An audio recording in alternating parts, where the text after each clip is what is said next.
Hey guys, it is John C. Morley here, serial entrepreneur. It is a privilege, a pleasure, and an honor to be with all of you wonderful people today. By the way, it is November 14th. If you're watching us live on the video cast, if you're on the podcast, well, that's probably a day later or whenever you're listening. So we're talking about a very interesting topic this week. But before I get into that, I want to thank you for being here. Whether you're here at 7 o'clock at night, 7 o'clock in the morning, 12 midnight, 12 noon, 3 a.m., or even 3 p.m., whatever you're doing, I'm not going to ask. But thank you so much for making the choice to be here and choosing to have this content be part of your daily life. It means so much to me that we can actually motivate and improve people's lives. And if you're new here, ladies and gentlemen, just grab one of these at your smartphone. And all I want you to do is just launch that camera app. It's really easy to do. And once you launch that camera app, I want you just to take your phone and just go ahead and point it. Yes, just go ahead and point it right at the screen over here. And once you point it at the screen, you will see that you just have to line that up. And by doing that, you will find out that you'll be able to see my link tree. Now, people ask me all the time, how is it that this works? And it's really simple, ladies and gentlemen. It'll just direct you to believemeachieve.com. And I have to tell you that people all over find this so easy. So again, just take your phone, point at the QR code, touch the yellow lips just like that. You'll get my link tree as easy as that. Now, if you can't see that screen, I'd expect you to be able to read that. It looks just like this, ladies and gentlemen. Looks just like that. So we add a brand new section for all of our friends here that are podcast hosts and also our podcast guests. These are tools that I use every single day, and they make my life easy, and they just make podcasting more professional, and they make it more fun. Of course, we have a great guest that I'll talk about in just a minute. But before I do, I want to tell you what I do, because people always say, hey, John, what do you do? Well, I create content, right? So I'm John C. Morley. I'm a serial entrepreneur. And yes, I am your podcast host and coach, and helping businesses share their stories so they can scale and be more profitable. And that's what everybody wants, right? Now, I typically work with companies that bring in 10 million or more. They either have a story, they want me to find their story, but it's all about that truth. It's all about that passion, what drives the company. Because I always say to people, it's not what you're doing that's going to make you profitable. It's the passion in your heart that is going to just give you the different insights, the directions, the places that you couldn't be even if you planned them. So ladies and gentlemen, we have a great topic here tonight. So let me get right into that. Our topic is understanding what will make you successful, how to avoid burnout. We're in S2, which means we're in series 2, second year. We're almost in our third year. Show 46, episode number 4. And pretty soon we'll be in the third year, series 2. And it's just great to be here. And thank you. A big kudos. We're now just at almost 48,000 downloads. Thank you so very much. We're on a goal to hit 50,000 by the end of November. We're going to do it. And a goal of 100,000 by the end of Q1. So thank you. Thank you so much. My next guest, I'm really grateful to have with us tonight. His name is Dr. Gary Simonds, and he is a neurosurgeon. He's an educator and author. He's a public speaker. And we're going to learn a little about him and his story and just why this is so important. But I think when, we think about, shopping, or we know Thanksgiving's just around the corner, it gets people a little bit frazzled. So without any further ado, let's give a big warm welcome here on the Inspirations for Your Life talk show to Dr. Gary Simonds. Hello there, Gary. How are you tonight? Hi, John. I'm great. Thank you so much for having me. It's a true pleasure and an honor. Well, thank you so much. It's an honor to have you. And, we're talking about a great topic. And the topic I have for you is burnout, because people want to be successful. So first question I have for you, because, let's just assume our listeners don't know what burnout is. I know there's a couple things that happen in life. One, you do something and you stop, which is great. Or you do something and you stop, but it's not you that chose to stop. It's your body. But when that happens, it seems like it's a lot more drastic than when you choose to make the decision. So tell us a little about burnout, so we don't have to have those jamming on the brakes and those emergencies that nobody really wants. Yeah, I'm going to give you a little bit of an informal definition, at least first, and we can always get formal definitions. But the one I've heard most recently that I like the most is to imagine that all of us have a bank of energy within us. You might call it emotional energy or psychic energy, but it's that energy that drives you, gets you up in the morning, gets you going, gets you doing the things that are interesting you, gets your work accomplished, keeps your relationship going, and all that. And we all have this bank in us, if you will. And basically everything you do every day, everything you encounter, every person you talk to, everything you see, hear, feel, touch, is either going to make a deposit in that bank. In other words, it's going to give you more energy, or it's going to make a withdrawal. And I think we all can kind of come up very quickly, as you say, particularly around the holidays, with a lot of the things that will make withdrawals out of that bank of energy. And I think one way to look at burnout is to see yourself as just being completely overdrawn, where the energy is just sapped out. And even when you make deposits, it's not enough. It's not tipping the balance. So you are just going through the paces with zero or minimal energy, and everything seems like it's an effort. And you were talking in the introduction about passion and how important passion is in our work and really in our life and everything, in our relationships. And so if that bank is completely overdrawn, what energy are you going to have passion? You are not going to show that passion. You're not going to exhibit it. And I think that's a good way to start to think of it, at least. So when we think about passion and we think about all these things, if we don't have this energy, and this reminds me of something, I think it was Stephen Covey that had the emotional bank account. Whether it's being a friend, if I do something nice for you, then I made a deposit into my bank account, but I actually made a withdrawal from yours. And so if we keep asking for things and we don't have that give and take, we don't have to have pro quo exactly. But if we take too much, and it's like, wait a minute, my bank's not willing to fund 5 billion. Like, you went a little over.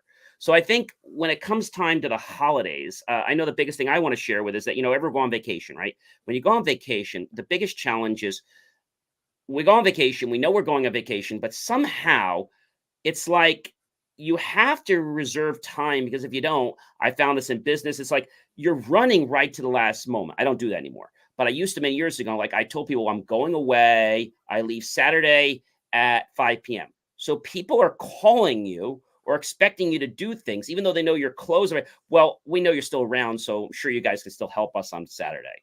Well, I am going away. Yeah, but you're not leaving until 6 p.m. So it's not about being selfish, but I think sometimes we have to be selfish so that we don't run out of energy. But I guess the thing I really have a question is when we get to this holiday time and like on these trips, when you get yourself all psyched out, it's like you can't get anything done. So I find you just got to just stop and do nothing and realize that whatever's going to get done is going to get done. And usually it does. I usually say a prayer, but I'm like, I don't know how I'm going to get to all these places. Just God, help me get there. I don't even know how I'm going to do it. And when you start to embrace life, it's like you get more energy back. Yeah, well, absolutely. You were hitting on a number of concepts there. I think one term that you used is very interesting, and that's that concept of being selfish. And I'll tell you, one of the first things that we preach in terms of trying to ward off burnout or build your own personal resilience is the idea of self-compassion and self-care. And self-compassion is the idea of every so often really taking a stake in where you are, how you're doing. Are you up? Are you down? Are you being dragged about the place? What is getting to you? What's stressing you out? What's pushing your buttons? What's making the deposits? What's making you feel good and helping you out? Well, we have a tendency to always be looking at the things we have to get done, the places we have to go, the people we have to please, and we often aren't paying attention to ourselves at all. And we couch it, if we do, we couch it in being selfish. We make ourselves feel guilty for actually paying attention to our own system, to our own energy banks, if you will. And so we think it's really important that we almost have a mantra: no guilt in self-compassion, and self-care. Self-care is the next step, and that is to recognize the things you need to do. Like you're saying, if you need some downtime, you need to take some downtime. If you need to do other things that help you out, that's what you need to do. So you have to recognize in yourself what your needs are, where you are, what is going to make the deposits, and then you have to actually attend to it. So now we kind of know what burnout is. At least some of us do. It's something that can happen to us almost without us being aware of it. It kind of like sneaks up behind us, and I think it's something that we have to be proactive with rather than reactive with. And I guess this gets to my next question to you: is why you should avoid burnout? Why should I even care? Well, it's a great question. And maybe it flows from the first part of what you were saying is, I think it does creep up on a lot of us, and we don't even recognize it in ourselves. We don't even see it, feel it, until really it's getting to the point where it's just hard to do anything. But I think one of the things that we've certainly noticed is that when the energy sags, our enthusiasm, as you mentioned before, our passion, our tolerance, it all goes down. And so what happens sometimes is we start behaving as somebody else. We start behaving as somebody who is not us, or at least not who we would want to be. And one of the exercises that we ask people to consider is just imagine a hidden video crew or somebody watching you from behind a one-way mirror in just the way you go about your day. And think about what that looks like, and then compare that to how you really would like to be, or how you really see yourself as a person. I think most of us see ourselves as good, kind, thoughtful people who are extending ourselves for others and who bring joy to other people and energize other people and inspire them. At least we'd all like to feel that way.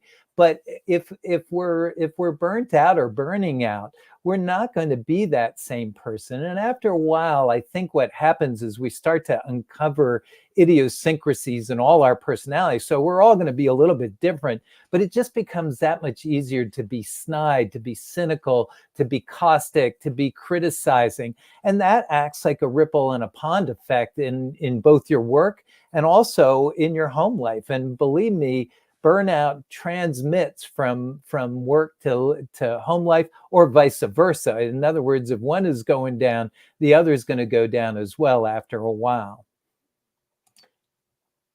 Very good points. And I believe that with, a lot of work, sometimes people get into work. I always tell people I don't work. I just creatively play. And people laugh, but when we play, we don't work. And people are like, well, I don't understand. So if you're that passionate about what you're doing, now I'm not going to say that I never work, because there is 2 days. I think it's the day before taxes and the day after.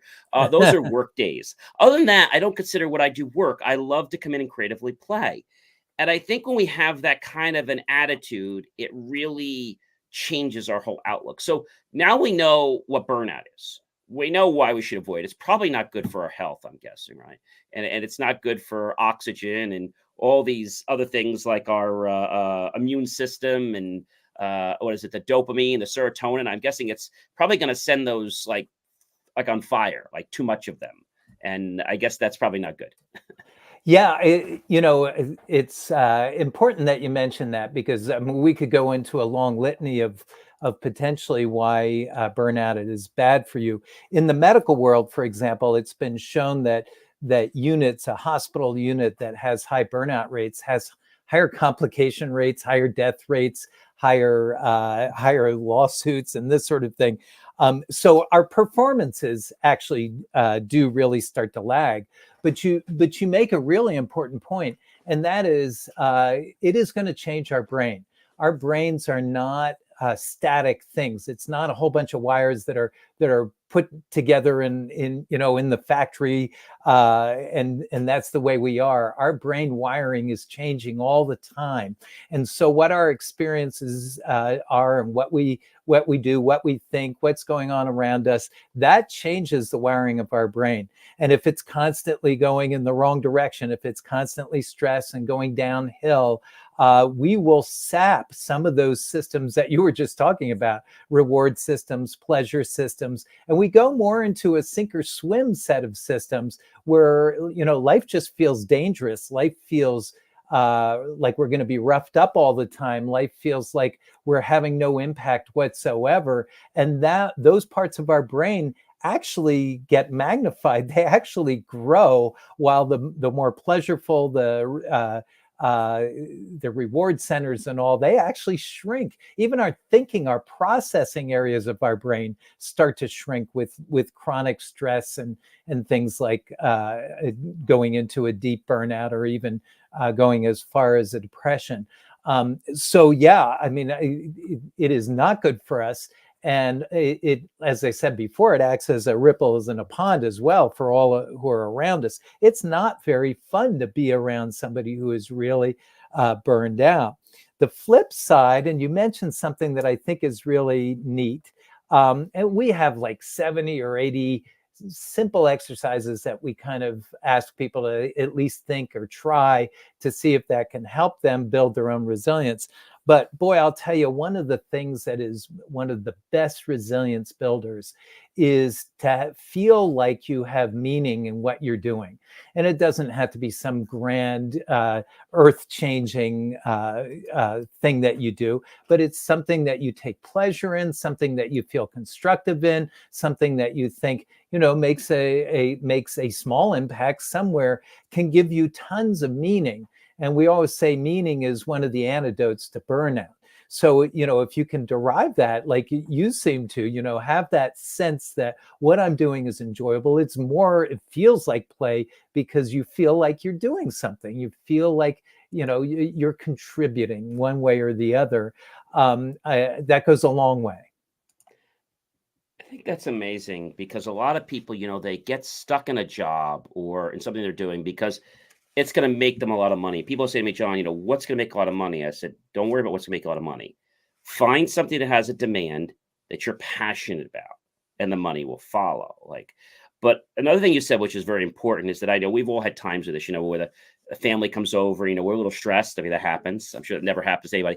And, you ever go on this, I call it the roller coaster, the 3-day roller coaster, like you have people over, and it's like, I had people visiting and they were over for 2 months. Now, love having people over, but that kind of drains you a little bit. Or if you had to do some of your volunteering, I'm not going to name organizations, but you're volunteering, let's say on Friday night, then you're doing some Saturday night, then I do some work, and you're like, then suddenly like, well, wait a minute, when do I get a break? Like, I need a break. Like, how can they have an event on Saturday and then have another one on Sunday morning at like 6 a.m.? Like, and my mom's like, well, they're different organizations. I said, I know they're different organizations, but they shouldn't do them the same weekend. Like, I mean, I know I chose to do them. I'm like, don't they know? No, they don't know, and they don't care. So I find that when there's these different things, you really got to balance your calendar. And what I find is that if you just keep going, you could do that for a few days, but then you get tired. And it's like, wait a minute, I gotta find a break. Like, I gotta know and say in my mind, okay, look, this is ending now. I know that next week, I know I don't have anything on that week, and I know I can recoup. I know I can catch up. And I think those are important things, because if the brain feels, at least this is what I have come to understand, if it feels that there's no way out, it's like, okay, I'm just going to let you sink, because there's no way I can even start paddling. Yeah, I think that's a real good point. The brain has systems that it starts to figure out that if I put this much energy into something or this much effort into something, I should reap these benefits. And it's part of what they call the reward system. That's you've heard of dopamine, and the dopamine is heavily featured in this. And then you get these blasts of endorphins in your body and all that sort of thing. But if you extend yourself like that a lot, and you're not getting the rewards, actually you activate a whole different part of your brain, and the reward centers start to shrink away, and it's a part of your brain that says, well, you shouldn't be bothering to do this. You're just you're overextending yourself. So, but I kind of look at what you're saying is part of it's a byproduct. I just think of, kind of the society we live in right now. Everything is go, go, go. We're being bombarded with information. Our text is going, the emails are going, instant messages are going. We're on, 10 different social sites. And I think we really, in some ways, have to train ourselves at times to step off the rodent wheel or something like that periodically, and just let our brains reconfigure, let our bodies reconfigure. And this goes back to the first part that we were talking about, though, because it's important to understand what we need. It's different for different people. I personally, in my work at least, and my family would tell you at home as well, I think, but at work at least, I liked it when it felt like the walls were crumbling in. It felt, that it was a 10 alarm fire all the time, and the helicopters were coming in, and one crisis down in the ER, one crisis in the trauma bay, one in the OR, one in the ICU.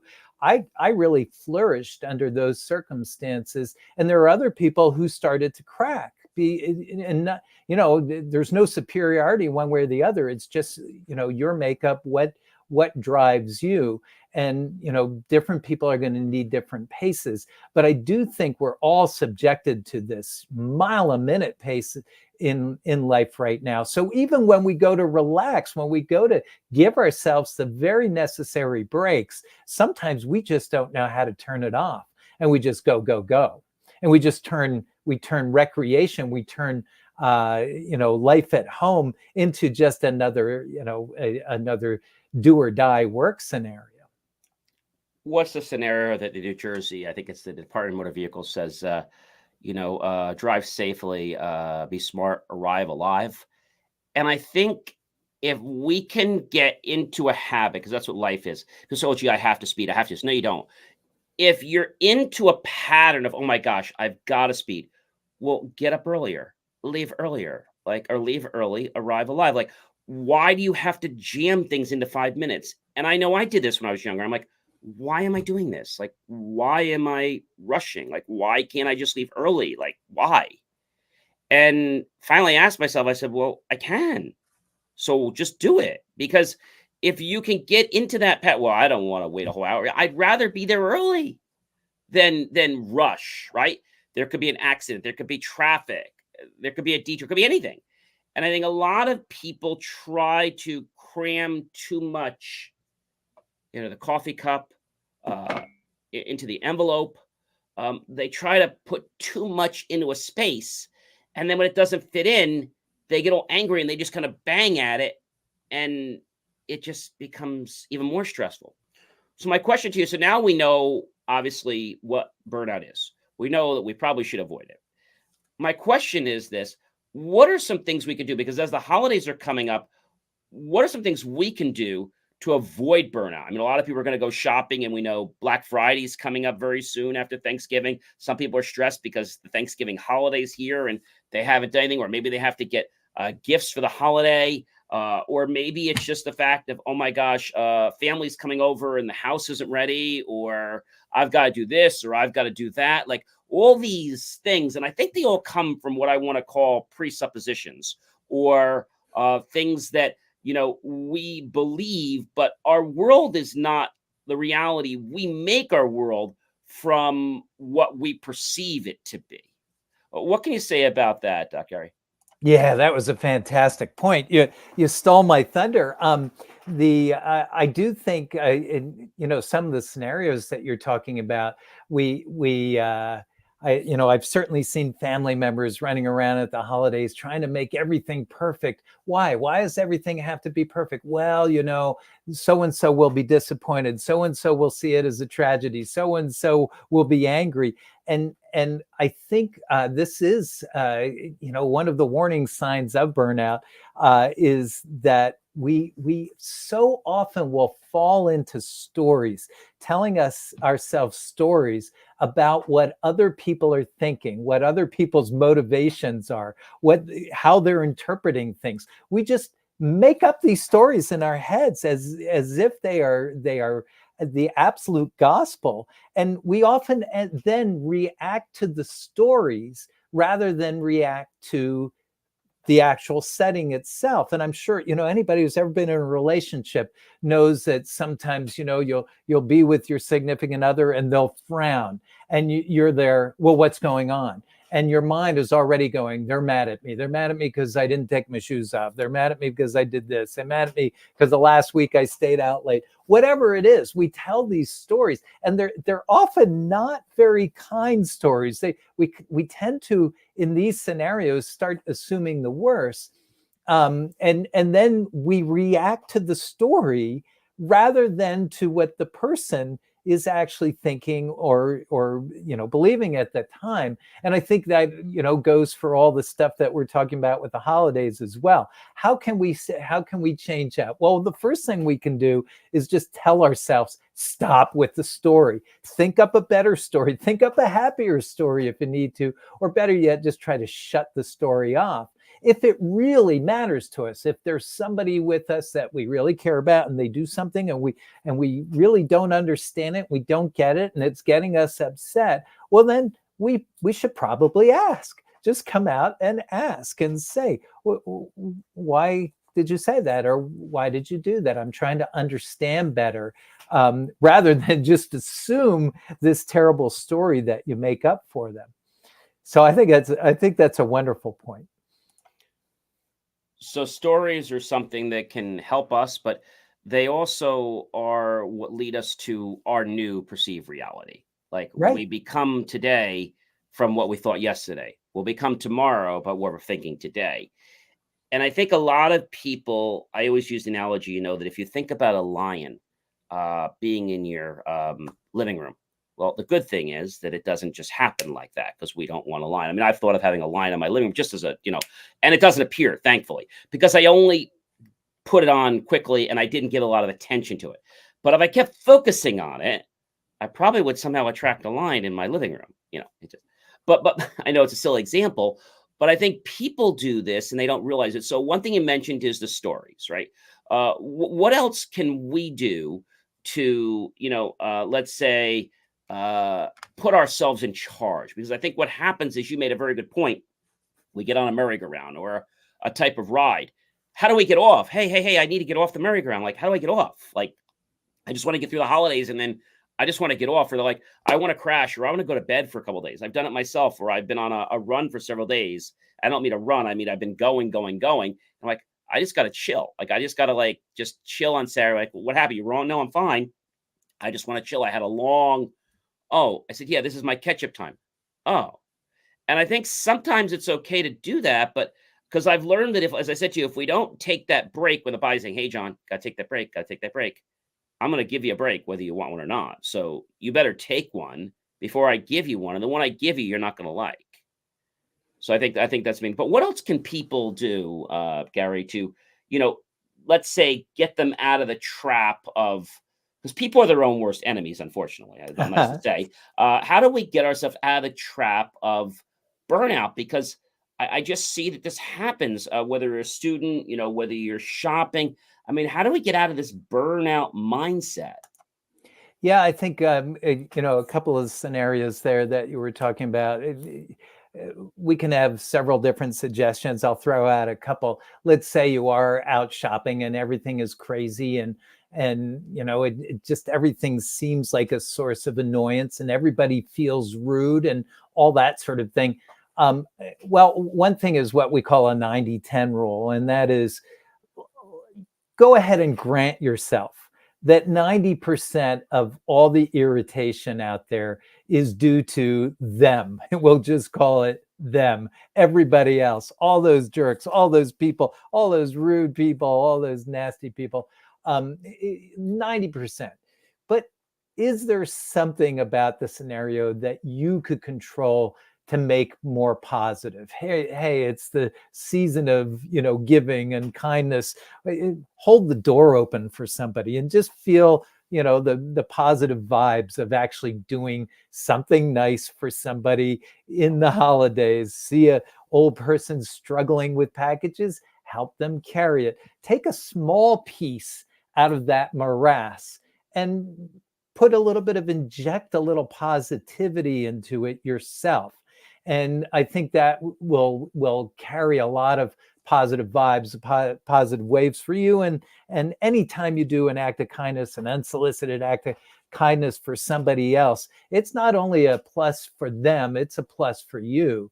It deposits in both banks, if you will. And then another thing that I think is really important to do, and this is one of the central themes of building resilience, is sure, there's a lot of stuff that goes on both at work and at home that are annoyances. Absolutely. And in fact, we kind of train our brains to look at the annoyances. Certainly in the medical world, but I think everywhere in the business world and all, you're not looking for the things to be celebrating. You're usually looking for the other boot to drop. So in medicine, we have a surgery that goes really well, a hard, complex surgery, and it goes really well. We're not standing there doing high fives. We're sitting there thinking, oh my gosh, what could go wrong now? What could go wrong now? And part of that is mandatory because we've got to head it off. But we've trained our brains to keep noticing the things that are bad, the things that are going to upset us, the things that are going to irk us. And what we suggest, and this would be a good time of year to do it, is take a piece of paper or your phone, and as the day goes on, look for five things that put a smile on your face, make you feel warm and tingly, just is clearly an uplift. So we call this harvesting uplifts, but do it regularly, 5 things a day for 2 weeks, and write them down. And at the end of the day, particularly just before you go to bed, take a look at them and remind yourself that good things are happening around you. And what happens is, we go back to that plasticity of the brain. You actually train your brain to start noticing good things in your life, even without looking. At first, you got to force it. But after a while, your brain gets trained and you start noticing these things, and the world just takes on a more positive light. Just thinking about that and thinking about burnout, I think the big thing that comes to my mind is this, and that is, what are the warning signs that should make me change my path so I don't burn out? Well, we've been hitting on some is certainly this easy annoyance with everything. I think this way of meeting the world in an annoyed, irritated way is certainly a pretty good early warning sign. As I said, I think it's going to vary for different people depending on their idiosyncrasies. I'm from New Jersey. I think, we kind of, we live and breathe cynicism and sarcasm. So when I'm going down, I just become nasty sarcastic. Normally I think I go with self-deprecating humor, but when I'm starting to deplete, I get pretty sarcastic and it gets biting, and it's not me, but there it is. It comes out. For different people, it may be shutting down. It just may be that they shut everything off. Certainly, one of the cardinal symptoms is just feeling tired, feeling exhausted. The alarm goes off in the morning and you just don't want to get out of bed. That's a pretty good sign that things are going in the wrong direction. What I would hope is that we feel a desire to get up and go. Another thing would be just to look at your behaviors in your life. What's your friend structure looking like? Are you in contact with friends? Do you have a nice coterie of friends who you feel comfortable with and you go out and you see periodically? Or is it dwindling? Are you going down to barely any? That would be both a sign and a precipitator of burnout. How are you just dealing with the simple frustrations of the day? Because we all have simple frustrations, right? Is it just a simple thing that you laugh off, or has it become a great tragedy and it brings you down and it colors the rest of your day? Are you ruminating about things you did or said during the day? These are all signs that you may be feeling burnout. A couple other things that are classic. that go in the classic definition is a sense of going numb, that you just stop really caring. Your empathy goes way down. You see people suffering, and that's just the way it works. That's just the way the cookie crumbles. Bad luck to them. Another one is a sense of, I would just call it nihilism, that, you're on that hamster wheel, you're going, and you're having no impact. Nobody's happy. The family's not happy. The work's not happy. You're just making no impact. It's like you're not there. That's another feeling that often is there in burnout. Men often will get angry in burnout. They just show a lot of anger. Women often deal with a lot of guilt. They start feeling a lot of guilt, particularly that work-life balance guilt. Although this isn't pure male-female, and forgive me for being, a genderist or something. I'm just saying how it statistically seems to break down. It's just interesting to ponder what you're saying about that. And I guess a lot of people, I like to think of it as spiraling down. You hit your arm, or I like to say it could be you broke a glass in the morning, or you just stubbed your toe. And, that whole moment could change your whole day. You could stub your toe, you could do this, you could drop a glass, suddenly you're late, there's an accident. All these things just keep compounding. And I tell people, have you ever gone on a trip? And people say, of course. Well, if you ever gone on a trip, have you ever gone on over a bump? Yeah. When was the last time? I don't know, 5, 10 years ago. Great. What was that bump like? I don't know. Right. It was a bump in the road, wasn't it? Yeah. Okay. So was breaking the glass. So whenever I do something like I break a glass, it can happen. Bottle of wine, champagne, or if I spill something, or even if I bump my toe or something goes that I don't want to, I'm like, okay, I broke a glass, so I have one less. Let me get the vacuum out. Let me make sure I vacuum everything up nice, because I like to wear bare feet in the kitchen, and make sure everything's good. And you know what? The rest of my day is going to be great, because I broke a glass. That means that I've actually created a new inspirational point in my mind. Yeah. I mean, again, you're preaching to the choir. I think your methods of dealing with these things are fantastic. And the idea again is, one of the signs of burnout is that we are letting those things really get to us and really bring us down, because they should be bumps in the road. It's funny. You were talking earlier, and it really comes to the fore this time of year. But you think, how many people are traveling 2,500 or 3,000 miles to go see family members? And they go from out here all the way out to California, and if there is a holdup, a half an hour holdup at the airport, or their luggage takes forever to come down onto the carousel, it's like this grand tragedy. And you say to yourself, you realize what we're doing? You realize we are doing something that human beings have never been able to do until the last how many decades? And how is it that we've come to expect massive travel, thousands of miles of travel, never to have a single bump, for it to just go like, Swiss clockwork?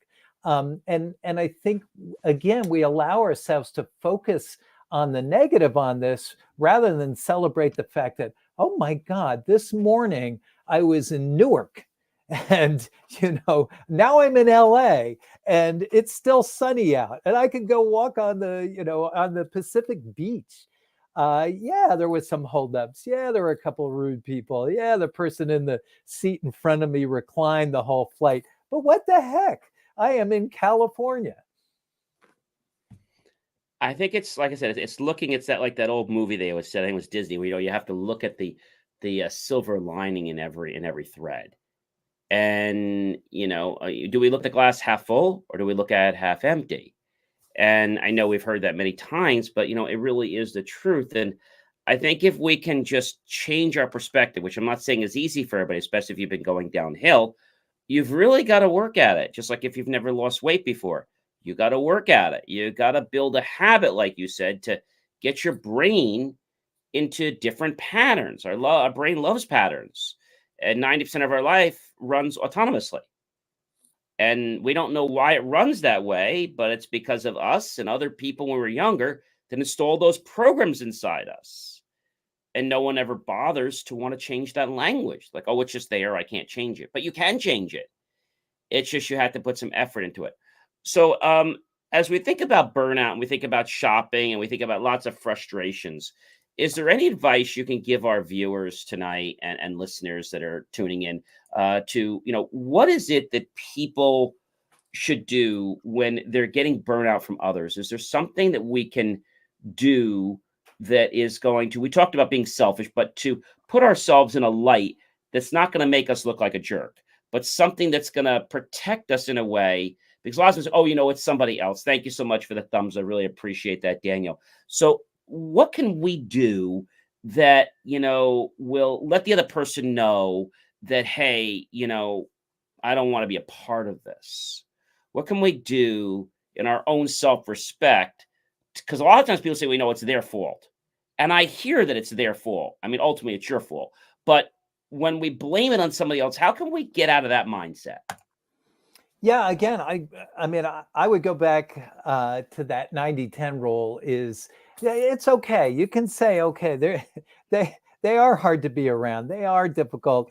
But am I just going to surrender, or can I do something to make this a more positive situation? Can I take a piece of the puzzle and find something? If it's somebody you're stuck in a room with all the holidays, and they're getting on your last nerve, is there something about them that I can enjoy, that I can relate to? Can we find something that we'll have a common ground, if you will? I have a good friend who is a master at finding something interesting about everybody he meets. I tend to bore easy, which is not a nice characteristic.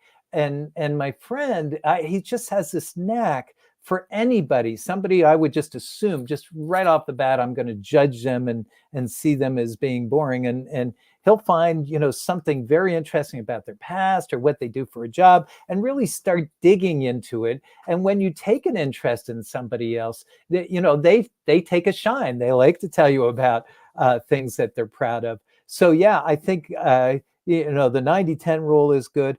I think it's worth periodically also doing what we call debriefing stressors. And you got to be careful of this one, but I think it's wise if you can find somebody or people that you can talk to periodically, and you can say, this person or this thing, this whatever, really bothers me. And let me tell you about my reaction to them. And to be able to share that, first of all, just sharing it a lot of times will take a lot of the stress off it. And often the outside views may look at it and say, oh, well, did you ever think of doing this? In other words, you can pull in other ideas on how to handle a difficult situation or a difficult person. And what you don't want to do is make it a bitch session. You don't want to get into a he said, I said, he said, I said, but you want to get into, for some reason, this is really bothering me, and here's how I react. And I always react in a way that doesn't make me feel good. Is there a way, can you think of a way that I might be able to handle this differently? And you'd be surprised if you share this with they have to be trusted, compadres or family members or somebody. But debriefing stressors can go a long way. I think people can understand that. And I think the biggest one is that when you have something that's wrong, you can't say, gee, this is a problem because of X. I always say it's not the person that's the problem. It's the behavior we want to change. You're great. It's just this behavior that you have. If we could just maybe stop doing that, I think you're a great person. It's just, when I do this, could you possibly do something else? Yeah, and it's also my response to it. And so I think, it is fair if it's particularly vexing. It is fair to be able to discuss it, but not as a confrontation, more as a negotiation. Here's for some reason I'm reacting this way. Is there any way we can come to a meeting of the minds so that I don't react so negatively? I have to ask you, Dr. Gary, as we're almost getting out of our time. I don't know. It seems like we've only been on for a couple minutes, but we've been on for a while. My question to you is, in the beginning of your career, I know you went in to be a neurosurgeon, but what is it that got you passionate to want to be a doctor? Oh boy, the to be a doctor, I'm going to be honest with you. I don't even remember. I was going to be one of 5 or 6 things. I originally went to college planning to be a minister, and then I was going to be an FBI agent, then a CIA agent, then a fighter pilot. I went through all sorts of things, and somehow I ended up in medicine. But what I will tell you is, um, neurosurgery, the world of neurosurgery is grueling. It is really hard. It's long, long hours. It's hard surgery. It's very bad outcomes, a lot of death and dying, a lot of sadness and tragedy, human tragedy, right and left. And I'll tell you what really drove me through it and really got me up out of bed every morning and was really inspirational, still brings tears to my eyes, is the bravery, and B, the only thing I can call it is grace of all the patients and their families that I took care of through the years. And that's a lot of people, thousands of them. It was the rare individual who acted in a negative way. It was almost always bravery beyond what I could imagine, and grace, kindness, thanking us for. I have boxes of thank you notes from the families of patients of mine who died because of car accidents or brain tumors, but thanking me for putting in the effort. And so you see this level of humanity every day, and I mean, how can you not dive back into it the next day? So that was an inspiration, but after I became a neurosurgeon. I have to say that, I've talked to a lot of doctors before, and I love your stance on the compassionate, because I feel that compassion is left, and it's a whole different topic. Compassion's left the medical world a lot. And it's nice to hear a doctor that actually does it for that reason, because I think a lot of people just get hung up with the process, but they forget why we're helping people.